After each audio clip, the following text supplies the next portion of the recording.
कि सत्ता के चाहत में कई दल के प्रतिनिधियों ने आवाज़ उठाई थी कि सत्ता के चाहत में कई दल के प्रतिनिधियों ने आवाज़ उठाई थी, तब मऊगंज को जिला बनाने की बातें संसद तक आई थी। तब मऊगंज को जिला बनाने की बातें संसद तक आई थी। पर जनता की भी कुछ मांगें थी जैसे कि शिक्षा, सुरक्षा और अर्थव्यवस्था। नमस्कार, आप देख रहे हैं प्रथम न्याय न्यूज और मैं हूं अंकित शुक्ला। और आज हमारे साथ एक ऐसा युवा मौजूद है जिसकी उम्र 17 वर्ष है और ये कवि है। जी, हम बात कर रहे हैं सचिन मिश्रा की। सचिन मिश्रा हिंदी और बघेली भाषाओं में कविताएं रचते हैं। इनकी कुछ कविताएं ऐसी हैं जो दैनिक जागरण के पेपर में भी छप चुकी हैं। तो वक्त न जाया करते हुए मैं सचिन से सीधे सवालात करता हूं कि सचिन, आपने शुरुआत कहाँ से की और इस प्रोफेशन में आने के लिए आपने कैसे कदम उठाए? सर्वप्रथम तो मैं सबको नमस्कार करता हूं और प्रथम न्याय न्यूज़ को और अंकित सर को धन्यवाद करना चाहता हूं कि उन्होंने मुझे इस काबिल समझा और मौका दिया। जैसा कि आपने कहा कि क्या तैयारियां थी या क्या प्रयास थे, तो मैं बताना चाहूँगा कि मैं महज 11 वर्षों से कविताएं रच रहा हूं। पहले ऐसे तुकबंदियाँ किया करता था, फिर पता चला कि इसमें धीरे-धीरे जब मैं कविताओं को रचता था तो इसमें कुछ नई उपलब्धियां प्राप्त होती गईं। नए लोगों का सहयोग मिलता गया, बड़े लोगों से साथ मिलता गया, तो फिर धीरे-धीरे बहुत सारी चीज़ें सीखने को मिली। ठीक है फिर। और आप, मैंने सुना है हिंदी और बघेली दोनों कविताएं रचते हैं। जी बिल्कुल, दोनों कविताएँ। कविता आप कैसी रचते हैं? हास्य या? देखिए, प्रॉपर तो हास्य कविताएँ रचता हूँ, पर कभी-कभी जैसे कि एक मुद्दा रहता है तो फिर मुद्दाएँ भी लिखता हूँ। आपको इस प्रोफेशन में आने का प्रेरणा कहाँ से मिली? कहाँ से आपने सीखा? ये मेरे चाचा जी थे, तो वही कविताएँ लिखते थे, तो फिर उन्हीं से वो बहुत सारी चीज़ें सीखने को मिली, कविताएँ सीखने को मिली, तो फिर वहीं से शुरुआत रही। अब मैं आपसे सीधा वही कविता सुनूंगा जो नवीन जिला मऊगंज पर आपने लिखी है। जी, जी। तो क्या सुना सकते हैं? बिल्कुल। चलिए सुनाइए। तो ये मुद्दा है कि 30 बरस पहले का, वहाँ से मैं शुरू करता हूँ कि सत्ता के चाहत में कई दल के प्रतिनिधियों ने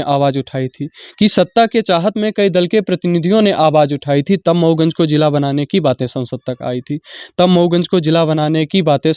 आई थी। पर जनता की भी कुछ मांगें थी जैसे कि शिक्षा, सुरक्षा और अर्थव्यवस्था। तब जनता की बातों को नारों में बोला जाता था, सारी समस्याओं का तार बस जिले से जोड़ा जाता था कि हर बार की कोशिश का बस एक सिला ही पाते थे। कभी सरकार नहीं बन पाती, कभी विधायक कम पड़ जाते थे। फिर भी हार नहीं मानी, बस जिले की मांग उठाते थे। थोड़ी सफलता मिलती, फिर प्रयास विफल हो जाते थे कि बरसों बाद हार की एक आशंका आ जाती है। तब दल को हारने की शंका आ जाती है कि 23 वर्षों के विफल प्रयासों में एक बात सामने आती है। 4 मार्च 2023 को जिला बनाने की घोषणा की जाती है। अब कुछ प्रश्न मैं जनता से करना चाहूँगा कि क्या महज 4 महीने और बचे थे, इसीलिए मंत्री जी घूमने आए थे? क्या 4 महीने महज और बचे थे, इसीलिए मंत्री जी घूमने आए थे? और भी बहुत समय थी, क्या अभी जिला बनाए हैं? या आपने मुद्दों को लेकर ये कविता पिरोई है? जी बिल्कुल, मुद्दा ही है। या आपने स्वतः ही कविता लिखी है? स्वतः ही है, पर मैं देखता हूँ कहीं न कहीं इनमें मुद्दों को जोड़ा जा रहा है, तो जी बिल्कुल। तो आप मऊगंज जिला बना है, उसको लेकर आप क्या कहेंगे? वो युवाओं को मऊगंज जिला कितना लाभ दे सकता है? जी बिल्कुल, तो मुझे तो जहाँ तक मेरा मानना है कि चुनाव से पहले तो कोई इसमें गतिविधियों में कोई बदलाव किया नहीं जा सकता।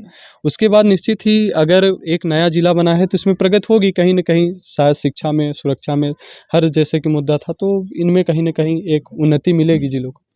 आपने अपनी प्रारंभिक शिक्षा कहाँ से की और अभी तक कहाँ तक पढ़ाई की है आपने? मैं प्रारंभिक शिक्षा पाती मिश्रान से की है और अभी मैं पीपीटी कर रहा हूँ सतना कॉलेज से। जी। तो अपनी कविताओं को लेकर आप आगे के बारे में क्या प्लानिंग है? क्या कुछ करेंगे ताकि ये कविताएँ और आपका जो हुनर है वो आगे आए? जी बिल्कुल, मैं कहीं न कहीं ऐसे लोगों के टच में रहता हूँ कि मुझे आगे अब मौका है आगे, अब यही तो समय है आगे बढ़ने का, हो गया निश्चित ही। अगर हमें वो हुनर है तो हुनर निखरेगा बिल्कुल, बेशक।